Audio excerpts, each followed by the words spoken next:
Hi everybody, welcome back to Enjoying Retirement. Today I'm going to configure my Sea Eagle 420X inflatable kayak for an upcoming trip down to the Florida Keys. I've tried to think how I can configure this for both fishing and spearfishing, and these are the three ways I came up with. First is one person. If I'm just out by myself, this is with rear seating. As you can see here, I've got my anchor up front. I've got my spear gun attached to the front, my ice chest, and then my seat is in a rearward position with a milk crate behind me to hold my gear. Now this whiteboard, we'll talk more about that later, but that's kind of the key to turning this into a fishing kayak in my point of view. Looking at it from the opposite side, we'll take the walk down. This is a 14-foot inflatable kayak. I haven't had it out on the water yet, and I'm just trying to figure out what may be the best way to put this together for fishing. I've got an anchor chain attached to my Yak Gear Bruce coastal anchor. I've got the anchor in a bucket just to keep it from banging on the sides, and attached to about 80 feet of anchor line, and the end of the anchor line right there is attached to one of the rings on the kayak. I've added a 18 by 30 inch floor mat right there, just to be extra cautious so that any spikes on the fins that fish I catch won't damage the floor. There's my seat. I have room behind my seat for a milk crate and my fishing gear. Right behind that, I have my homemade board set up. I'll talk about that later, but it holds my fishing poles, my dye flag, and my camera. In this configuration, I'm using the second set of rings already supplied on the kayak, and I just have the board straight strapped down. Behind that, I have my diving gear. I have a dive buoy if I want to use it, float line, and my mask fins and snorkels. All in all, I really like this configuration. My only significant concern is that it may be a little too back heavy. So if I have to cut through any surf, I'm kind of concerned about what the front end is going to do. But I just have to get out there and try it. I think in calm conditions, this will be the best configuration. In this configuration, my spear gun is up front. The point is outside of the boat, so there's no issues there. It doesn't interfere with my paddling. And it also gives me plenty of room to re-enter the kayak there between the seat and the ice chest, and plenty of room for all my gear back here. But like I said, I'm concerned about how this may do in surf conditions. So I'm going for a more middle approach on my second option. In this one, the seat back itself is right smack dab at the middle point of the kayak, putting most of the weight there.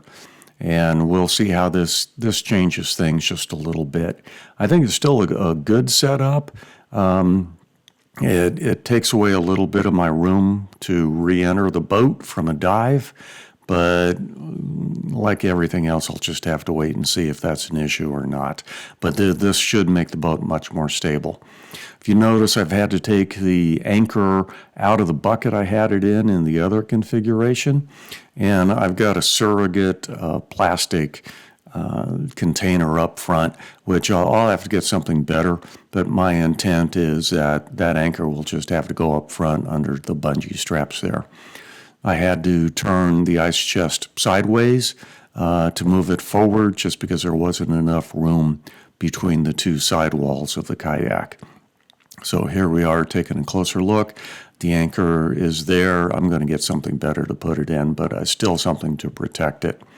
A little less room in front of my legs, but still plenty, hopefully enough to get back in the kayak. And I still have even more room back here.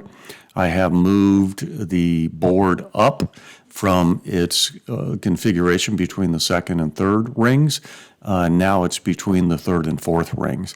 In this configuration, I've had to use the anchor points that I put on the board and strap it in there rather than just strapping over the board as you can do if you use one of the first two sets of rings. Looking at it from the other side, I still have the floor mat down there to protect it a little bit. And I think this is a good configuration as well. Certainly makes the boat more balanced. And I can reach everything by turning around and with no problem.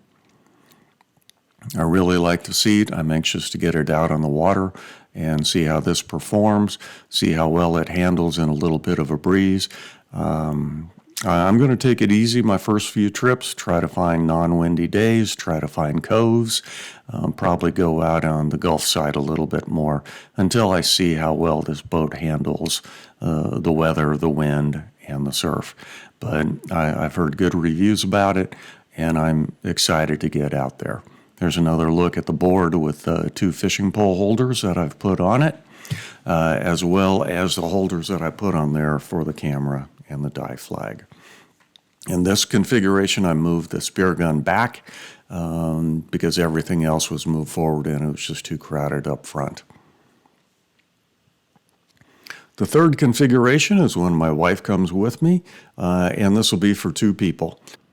In this setup, I've moved my seat completely to the rear, and that really makes things crowded back there. Again, I have the anchor up front, I have the ice chest turned sideways. This time I put the spear gun way up front. I can also move it back if I want to. My wife's seat is in the middle where I was previously, and my seat has been moved back to the most rearward position. And we'll take a look at it. I think there's still plenty of room here. Maybe a little bit tough to do some spearfishing out of it.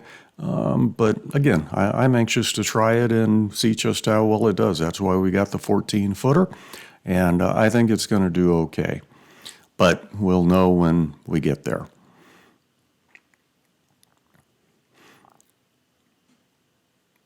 Taking a look at it along the side, there we've got the spear gun strapped in. I use some night eyes, armor-coated, rubber-coated wire straps just to hold it in, the 2 seats, and as you can see, the seat back is now up against the board and the board is up against the rearward side. That makes it very difficult to put my dive gear in. We'll just have to see how that works out. Looking at it from the other side, moving up front, the big change here is you'll notice that I had to take out the milk crate that was holding my tackle box before. We just run out of room for that. But that's not really a significant issue. I think I have enough room in front of my seat. I can actually take advantage of the container that Sea Eagle provides for the back of the seat in front of me, put a couple boxes in there and a couple boxes underneath, and I think I'll still be in good shape.